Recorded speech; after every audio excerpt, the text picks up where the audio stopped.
స్థలం వదులుకోకపోతే నా వాళ్ళని చంపేస్తారట. నన్ను నా కుటుంబాన్ని కాపాడండి. తోడెవరినైనా తెచ్చుకోండి సార్. నాకు ఈ తోడు చాలు. రాజా చందుని ప్రేమించట్లేదు బాబాయ్, ప్రేమిస్తున్నట్లు నటిస్తున్నాడంతే. ఏయ్ శంకర్, ఎవరిని పడితే వాడిని నమ్మి వచ్చేయడమేనా? నిన్ను కాపాడడానికి ఎవ్వడూ రాడు.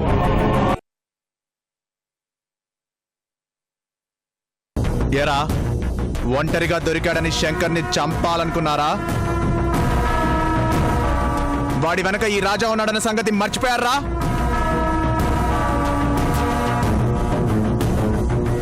మీరు ప్లాన్ చేయాల్సింది శంకర్ని చంపాలని కాదు,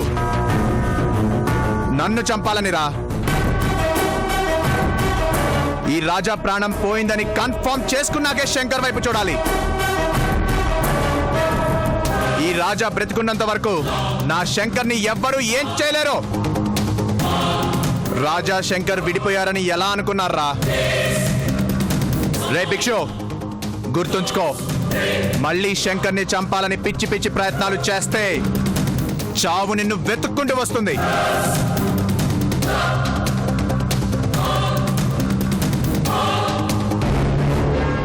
శంకర్, రా కూర్చో.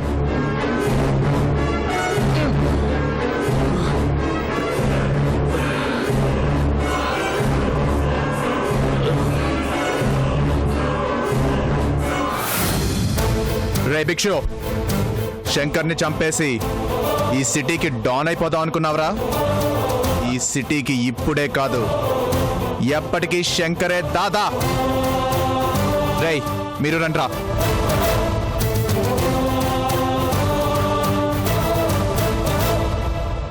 జాగ్రత్త.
ఏమైందన్నయ్య? రాజా, అసలు ఏం జరిగింది?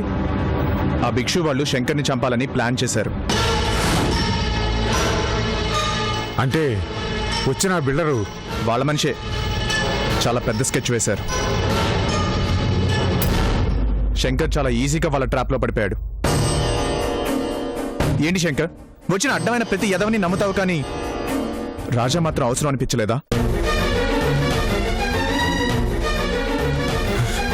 ఎందుకు శంకర్ ఇలా ప్రవర్తిస్తున్నావు? వాడి మాట నేను విన్నాను కాబట్టి సరిపోయింది, లేదంటే కృష్ణప్రసాద్ గారు పంపించారు అన్నప్పుడే నాకు అనుమానం వచ్చింది. ఆయన పంపించుంటే ఫస్ట్ నాకు ఫోన్ చేసి చెప్పుండేవారు. నాతో చెప్పకుండా ఫస్ట్ నిన్ను కలవమని చెప్పారంటే ఇదేదో స్కెచ్ అని నాకు అర్థమైంది.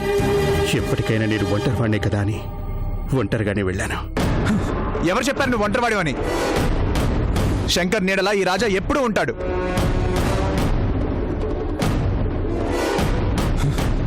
అవసరం తీరగానే అన్ని మర్చిపోయి వెళ్ళిపోవటం ఈ రాజాకు తెలీదు. సమయానికి రాజా రాకపోతే నువ్వు మాకు దక్కేవాడివేనా అన్నయ్య? వస్తానన్నా వద్దని వెళ్ళిపోయావు. ఏమైంది శంకర్ నీకు?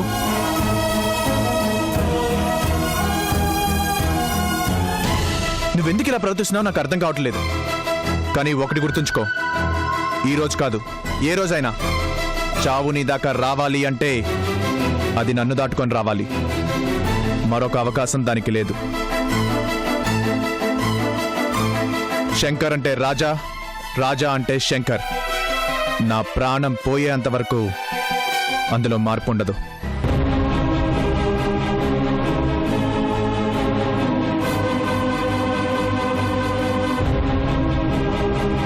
ఏంటనే నువ్వు? నీకు రాజా మీద కోపం ఏంటి? నిన్నింత ఇదిగా అభిమానించే రాజా నిన్ను వదిలేసి వెళ్తాడని ఎలా అనుకున్నావు?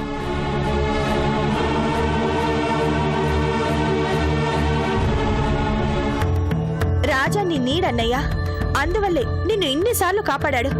నీ నీడ నిన్ను వదిలి ఎక్కడికి పోతుందన్నయ్యా?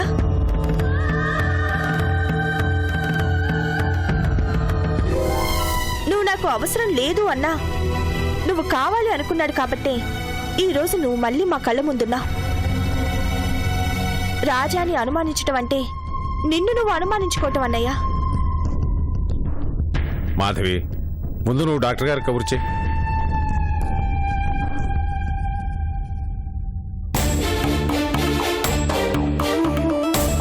ఇదేంటి బాబాయ్ వీడిలా మాట్లాడుతున్నాడు?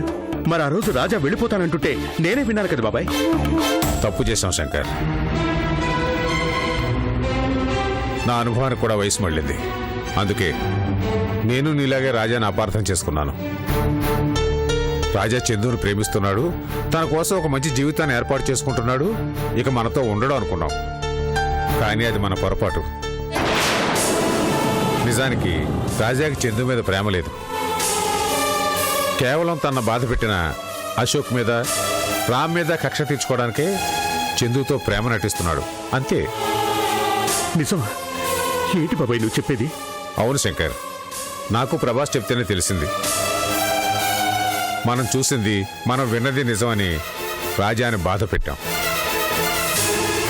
కానీ రాజా అవన్నీ మనసులో పెట్టుకోకుండా ఈరోజు నిన్ను కాపాడాడు. ఏమైంది బాబాయ్ నాకు? నేను ఎందుకు ఇలా ప్రవర్తించాను? నేను రాజాను అనుమానించడం ఏంటి? తప్పు చేశాను బాబాయ్, చాలా పెద్ద తప్పు చేశాను.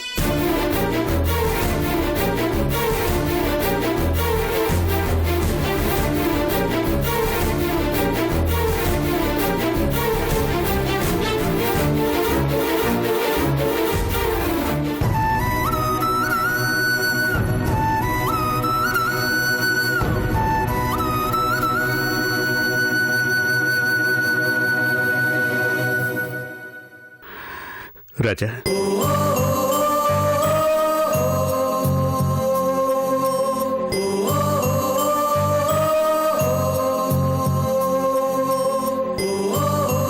నన్ను మాటలు అంటుంటే ఎందుకు మౌనంగా ఉన్నావు? ఆ రోజే లాగిపెట్టి నన్ను చెంప పగలగొట్టాల్సింది. ఏవో మాటలు విని నేను ఏదేదో ఊహించుకొని నువ్వు నాకు దూరం అవుతావన్న బాధలో నిన్ను బాధ పెట్టాను. శంకర్, నిన్ను వదిలిపెట్టి నేను ఎక్కడికి వెళ్తాను? నా కష్టంలో నువ్వున్నావు. నిన్ను వదిలిపెట్టి నేను వెళ్ళగలిగేది శ్మశానానికే. రాజా, శంకర్,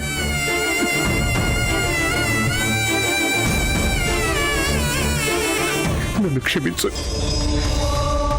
నా స్నేహితుడిని అనుమానించారు, మన ఫ్రెండ్షిప్ని అవమానించారు. మన మధ్య క్షమాపణలేంటి? నా తల్లి కూడా నన్ను కాదనుకుంది. ఎవరు ఉన్నా లేకపోయినా నా మీద అనుమానం వచ్చినా నువ్వు మాత్రం నా పక్కనే ఉన్నావు. మనం ఎప్పటికీ విడిపోం, ఇలాగే ఉంటాం. రాజా,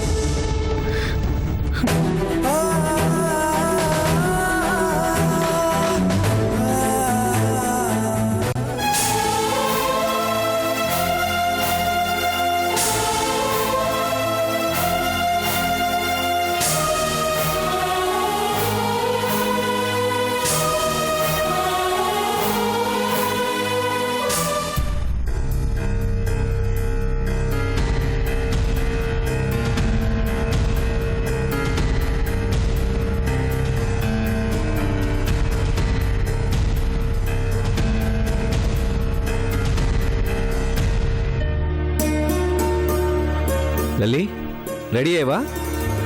ఎక్కడికి? అదేంటి, కమిషనర్ గారింట్లో ఫంక్షన్ అని చెప్పాను కదా. నాకు గుర్తులేదు. ఓ మర్చిపోయావా? వెళ్ళి త్వరగా రెడీ అవ్వు. నాకు ఇంట్రెస్ట్ లేదు.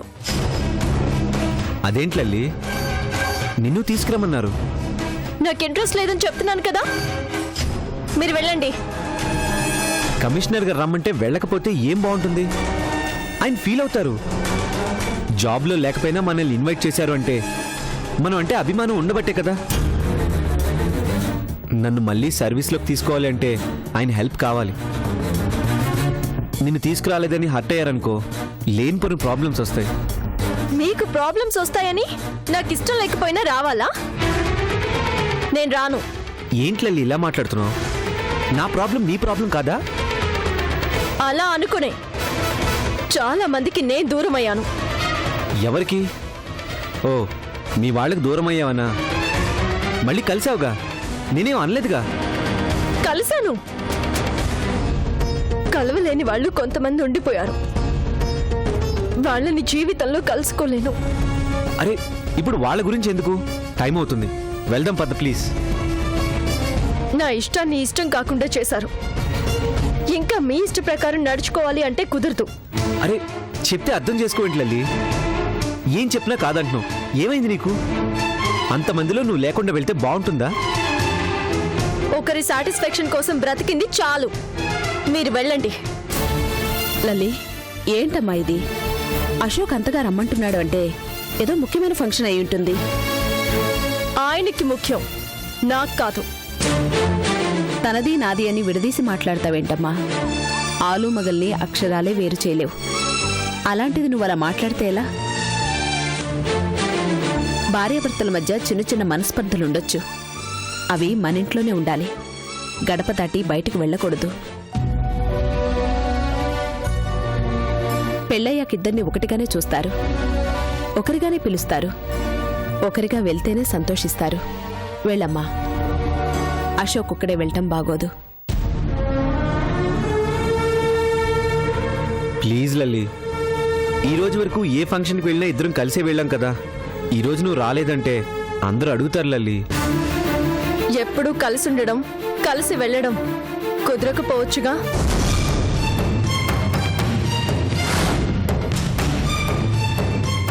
సరే, కుదరినప్పుడు వెళ్ళలేకపోతే చేయగలిగింది ఏమీ లేదు. ఇద్దరూ కలిసి సరదాగా వెళ్ళి రావటానికి ఏంటమ్మా?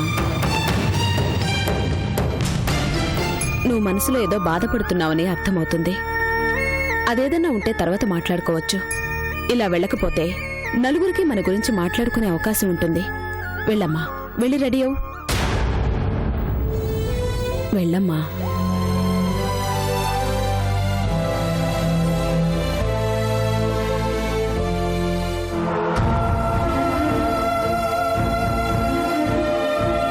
అమ్మాయి దేని గురించో బాధపడుతుంది అశోక్. దేని గురించో నాకు అర్థం కావడం లేదమ్మా. చెప్తే కదా నాకు తెలిసేది. భార్య చెప్పటం కంటే భర్త చెప్పించుకుంటేనే ఆ భార్య మనసు తేలిక పడుతుంది. నిదానంగా ఏమైందో కనుక్కో.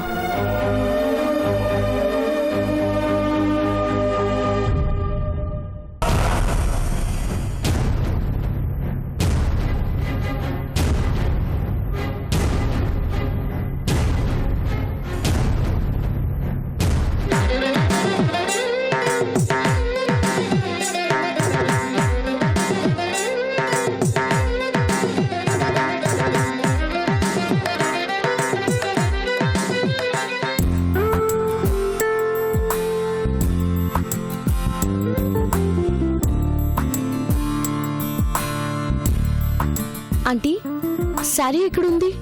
ఆ బీర్వాలోనే పెట్టానమ్మా పైన. వెళ్ళి చూడు.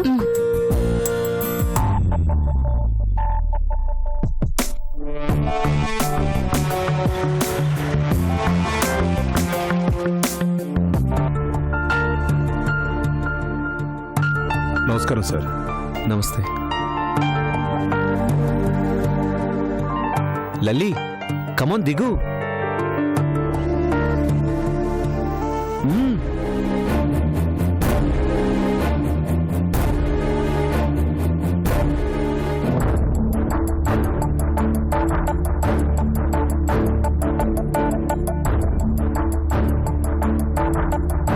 నమస్తే sir.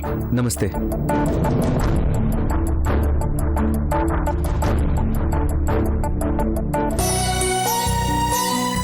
Ashok good what Ashok మొత్తానికి ఫ్యామిలీతో వచ్చావన్నమాట ఏమ్మా బాగున్నావా గుడ్ వెళ్ళండమ్మా కూర్చోండి నమస్తే సార్. నమస్తే బాగున్నారా? బాగున్నా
రాజా హలో సార్.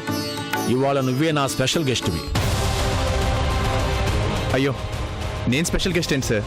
పెద్దవాళ్ళు మీ ఫంక్షన్కి పిలవడమే గొప్ప విషయం. No no no no no Ravindra doctor విషయంలో నువ్వు చేసిన హెల్ప్ మామూలు హెల్ప్ కాదు.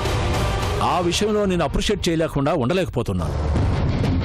ఆడపిల్లని ఇబ్బంది పెడుతుంటే ఎలా చూస్తూ ఊరుకుంటాను సార్? ఆ నమ్మకంతోనే రవీందర్ని నిన్ను కలవమని చెప్పాను. మీరు చెప్పారా?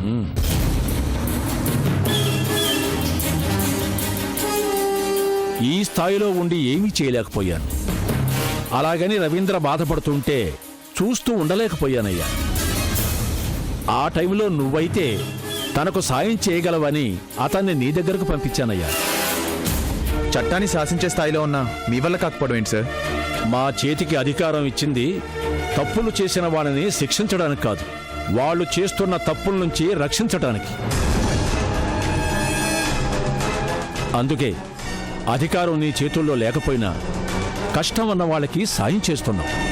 అధికారం ఉండి అయిన వాళ్ళకి సాయం చేయలేకపోతున్నాం మేము. Anyhow, you done a great job. Thank you sir. నువ్వు వెళ్ళి కూర్చో రాజా. ఓకే, నేను మిగతా కృష్ణుని రిసీవ్ చేసుకుంటాను.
నమస్తే రాజా.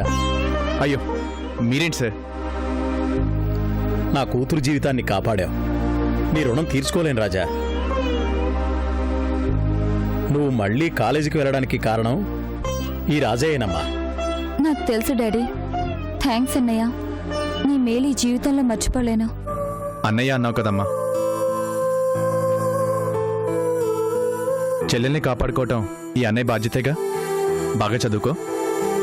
అలాగే అన్నయ్య. మీరు కూర్చోండి రాజా, ఉంటాను. ఓకే. పదమ్మా.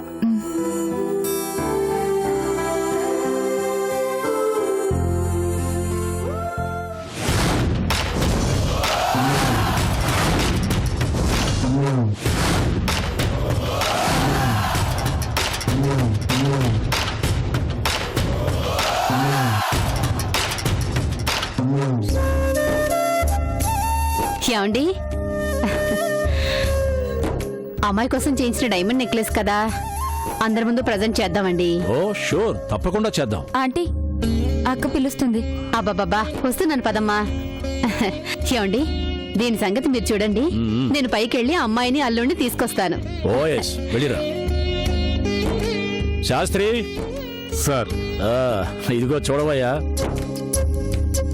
పెళ్లి రోజు కానుకగా మా అమ్మాయికి సింగపూర్ నుంచి ఈ డైమండ్ నెక్లెస్ తెప్పించాను. ఎలా ఉంది?